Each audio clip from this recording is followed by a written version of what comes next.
Every basketball fan around the world knows the legend of MP. Son of Prince, grandson of Truck, fearless competitor, tireless worker, winner.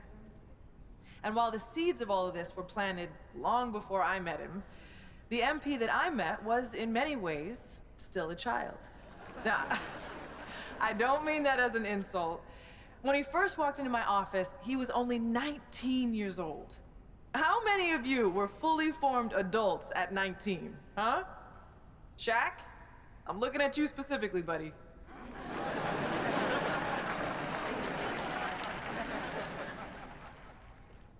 Now, what do I mean when I say he was a child? Well, for one thing, he had a child's enthusiasm for the game. MP hung on my every word when we first met. Listened to everything I said like it was the most important thing he had ever heard. I mean, he really did listen. You know, he'd go out and execute something you talked about in a film session like he'd been working on it his entire life. But he was a child in other ways, too. For one thing, he was obsessed with Ninja Turtles.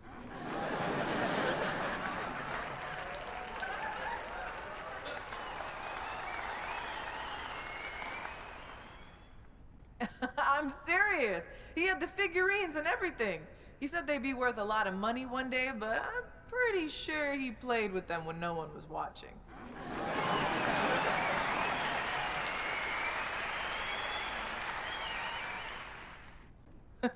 What I'm trying to say is that MP was himself, first and foremost, from day one in the league until the day he retired. And while he did a lot of growing up over the years, that boyish enthusiasm for the game never left him. It's what made him great. He never lost that passion for learning and growing and getting better. And I'm pretty sure he still has those Ninja Turtle figurines laying around somewhere. Now, you can't talk about MP without talking about his accomplishments on the court.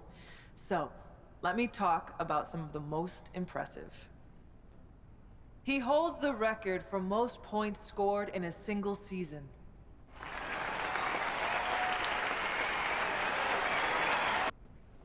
That's right. He scored more points in a single year than Wilt.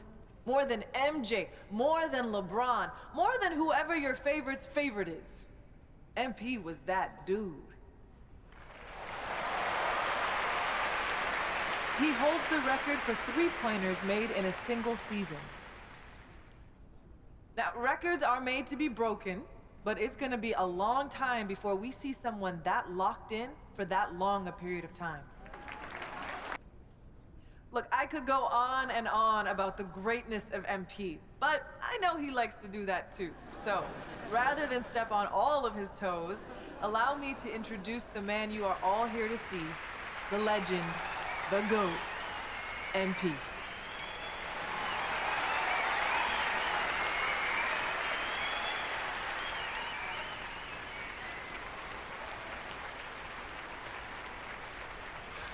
Thank you so much. And thank you, Coach Warren, for that beautiful introduction. Some people might be wondering why you took a few shots at me in my extremely valuable collectibles, but anyone who knows you knows you're a master motivator, and anyone who knows me knows I rise to the occasion when I've been disrespected. So once again, thank you from the bottom of my heart for helping me unlock the best version of me. Like Coach Warren just mentioned, people know my story by now. They know about my grandpa, the late, great Truck. They know about my father, Prince, and how he joined the league as a cocky kid, but left a champion. But what they might not know is that throughout my career, me and my dad would have these sprawling conversations late into the night, where we talk about the history of the game and my family's place in that history.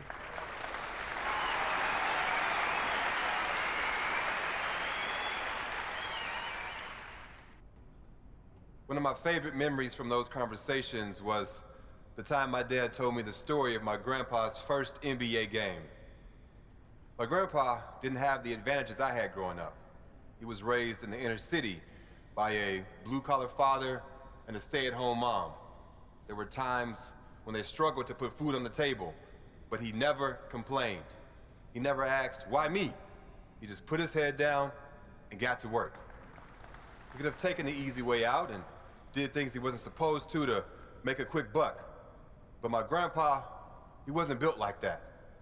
He had love in his heart, and he wanted to make his parents proud. Now, don't get me wrong. If you mess with him or someone he loved, hey, well, trust me, you didn't want to do that.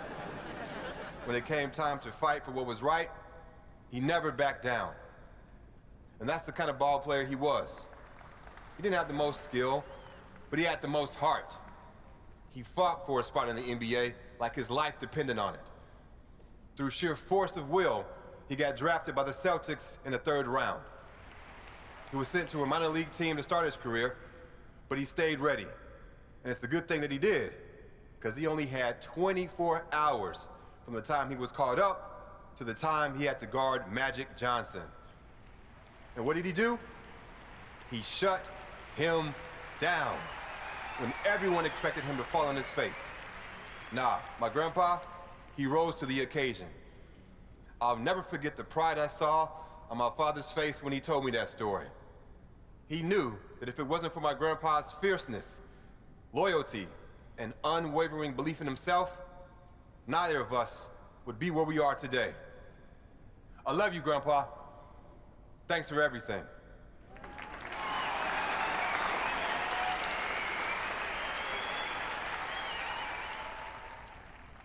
One of my favorite moments from those conversations was when my dad told me about the game that my grandpa outdueled Michael Jeffrey Jordan. Everyone remembers Truck as a defensive force, a great locker room guy, a valuable veteran mentor who showed young guys the ropes. But what most people don't remember is that the man could hoop. And that wasn't his strength, but when he felt like the team needed it, he wasn't afraid to get into his bag. If you don't believe me, watch the game. For those who need a refresher, the Pistons lost their first 3 matchups with the Bulls that year, and Coach Daly was sick of it.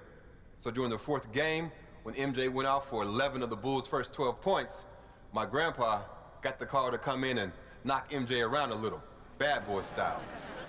But Grandpa had other plans. He knew that what the team needed that day was for someone to go toe-to-toe with his airness. And by the time the dust settled, defensive stalwart Truck had outdueled the great Michael Jordan. The thing that I love about that story is that it shows a side of my grandpa most people didn't get to see. He sacrificed for his family, and he was a really serious guy, but he loved life, and he loved the game of basketball. And every once in a while, that fun-loving guy would come out of his shell and show the world that you can't pigeonhole someone, no matter how well you think you know them. One of my favorite memories from those conversations was the time that my dad told me about his first game against the late, great Kobe Bryant. People might remember that my dad was on fire that game, and you might expect him to be proud of that. But it turned out to be the worst thing for him, because it gave him too much confidence. You need to believe in yourself to make it in this league, for sure. But the flip side to that is you have to stay hungry. And sometimes, when you get early success, it can go to your head. That's what happened to my dad. He took his foot off the gas and was left behind. For a little while, anyway. The great thing about this story is it ends in triumph. Rather than whine and sulk his way out of the league, he got his head screwed on straight, got to work, and ended his career a champion. Growth isn't linear. When you think things can only go up, they go down. And when you think things can only go down, hey, they go up. My dad learned that the hard way, but he learned it. And that perseverance is something I'll always respect about him. One of my favorite memories from those conversations is when my dad told me about shutting down the great LeBron James in the NBA Finals. I love you, LeBron, don't get me wrong, but this is my moment, so I gotta tell this story.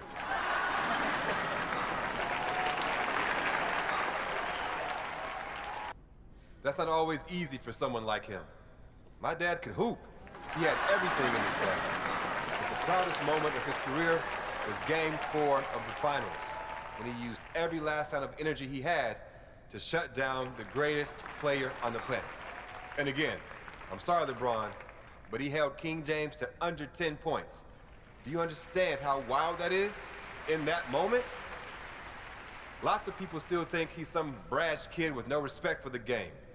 But those who knew him and love him like I do understand that he's a human being, one who learned from his mistakes and came out on the other side a better ball player and a better human being.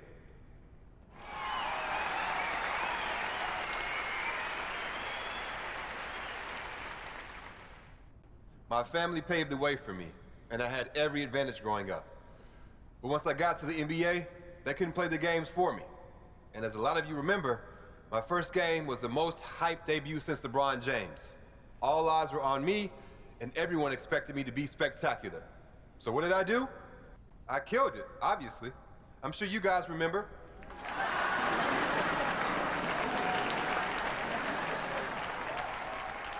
$20 million people watched that game. There's a reason I'm standing here right now, and it's not because I'm a great public speaker. It's because I delivered, time and time again. One of the most important things you can do if you want to have success is to set goals. And me, being who I am, I set some pretty lofty ones for my rookie season. I wanted to be the first player in NBA history to win Rookie of the Year, MVP, a championship, and Finals MVP. And I did it. People said I was crazy, but I knew I had the talent and the drive to do what had never been done before. It might sound cocky, but what's cocky when you can back it up? To me, that's just being honest.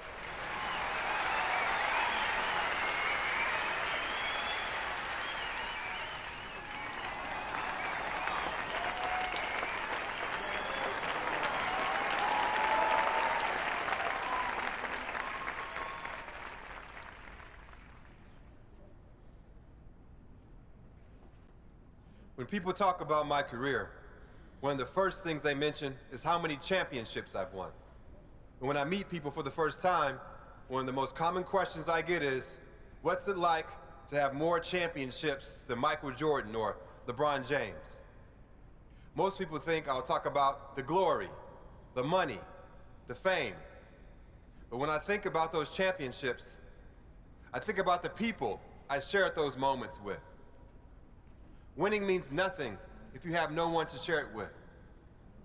So I'd like to thank every teammate, every coach, every friend, every family member, and every mentor who was there for me during my playing days. Without you all beside me, the winning wouldn't mean a thing.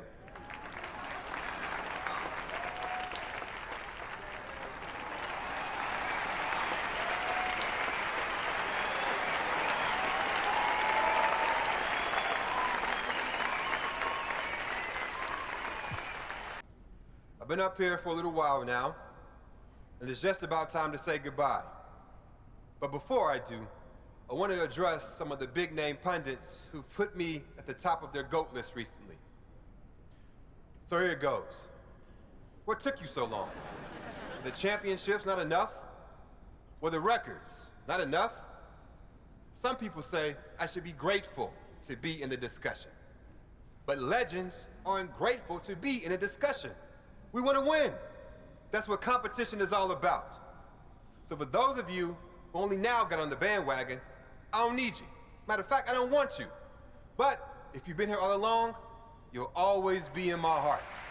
I can't thank you enough for joining me on this crazy ride. And with that, all I've got to say is this: MP out.